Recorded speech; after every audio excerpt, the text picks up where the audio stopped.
So if you are new to Tinkercad, you're not sure how it works, you can go about learning in a couple different ways. One would be creating a new design, and once you have a new design, just opening it up and seeing what all the different things do. Now it's pretty simple. A lot of it you hover over and it will say what it is and what the shortcut is. It is click and drag. However, in order to more fully use Tinkercad, I would suggest going through the lessons. So I'm going to click in my upper left corner on the logo to go back to the main screen. And once we're here, if you look across the top, you have different things you can look at. Gallery to see what other people have made, their blog where they talk about it. And we're going to click on Learn.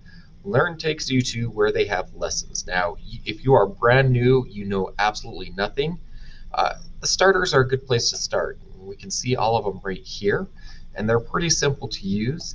And they go real quick. You could probably go through all of these starters in about 20 minutes or so, but it's really good. It has instructions here. It says, welcome to Tinkercad. We are excited to have you with us. Tinkercad is used to build all types of creations by adding and removing shapes from the design workspace.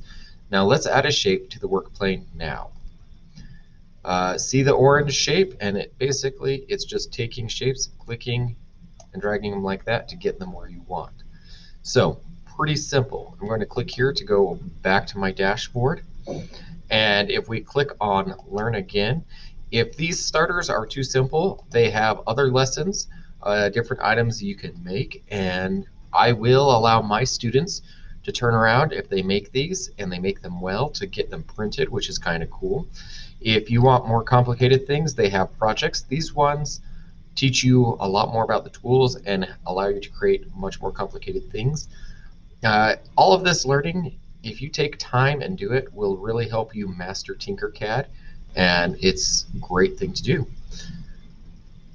Thank you for your time today.